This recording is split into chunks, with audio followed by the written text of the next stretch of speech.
বন্ধুরা, অবশেষে ঘোষণা হয়ে গেল ভারতীয় দলের 15 জনের স্কোয়াড এশিয়া কাপের জন্য। কে কে সুযোগ পাচ্ছেন, কে বাদ পড়ছেন, আর কি বা বড় চমক আমরা এই এশিয়া কাপে দেখতে চলেছি, সব কিছু জেনে নেবো আজকের ভিডিওতে। তাই বন্ধুরা, আপনাদেরকে বলছি অবশ্যই ভিডিওটি শুরু থেকে শেষ পর্যন্ত দেখুন, কারণ এই লিস্টে হয়তো আপনার প্রিয় খেলোয়াড়ের নাম থাকতেও পারে আর নাও থাকতে পারে।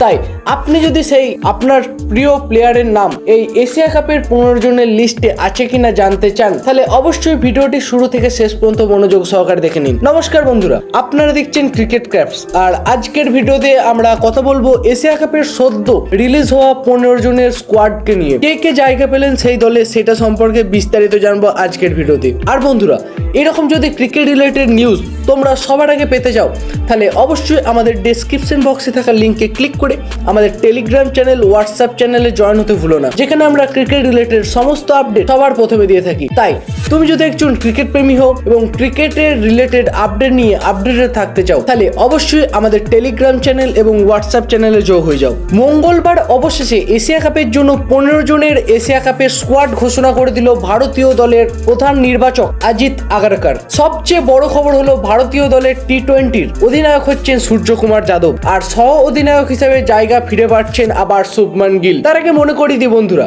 গত কয়েকটি সিরিজে শুভমান গিল ছিলেন না, তাই সেই সময় অক্ষর প্যাটেল ছিলেন ভারতীয় টি-20 দলের সহ অধিনায়ক। কিন্তু এশিয়া কাপে আবার শুভমান গিল ফিরে আসায় তিনি তার পুরনো জায়গা ফিরে পাচ্ছেন।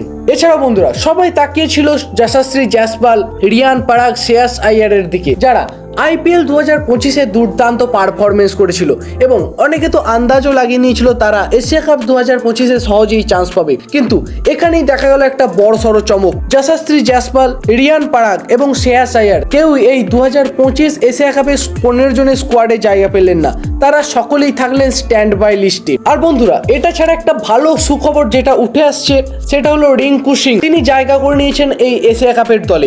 আর উইকেট কিপার হিসেবে জায়গা পেয়েছেন সঞ্জু স্যামসন, আর তার ব্যাকআপ হিসেবে আছেন জিতেশ শর্মা। অলরাউন্ডারের দিক থেকে হার্দিক পান্ডিয়া, শিবম দুবে থাকছেন এবং পেস বোলিং আক্রমণকেও তারা কিছুটা সাপোর্ট করবে। অক্ষর প্যাটেল থাকছেন স্পিনিং অলরাউন্ডার হিসেবে। এছাড়াও স্পিন বিভাগে থাকছেন কুলদীপ যাদব আর বরুণ চক্রবর্তী, আর ফাস্ট বোলিং আক্রমণে থাকছেন জাসপ্রীত বুমরা, আর্শদীপ সিং এবং কেকেআর এর তারকা হর্ষিত রানা। তো বন্ধুরা, এই ছিল ভারতের এশিয়া কাপ 2025-এর 15 জনের অফিসিয়াল স্কোয়াড। এবার তোমরা এই স্কোয়াডটি দেখে বলো, এই স্কোয়াডটা কি 2025 এশিয়া কাপ জেতার জন্য ঠিকঠাক আছে, নাকি এতে কিছু পরিবর্তন দরকার ছিল?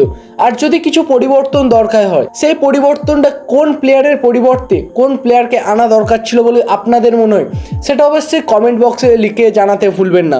তাহলে বন্ধুরা, আজকের জন্য এই পর্যন্ত। ফিরে আসছে খুব শীঘ্রই নতুন কোনো ক্রিকেট রিলেটেড আপডেট নিয়ে। ততক্ষণের জন্য ভালো থাকুন, সুস্থ থাকুন এবং ক্রিকেটের প্রেমে হাবুডুবু খেতে থাকুন।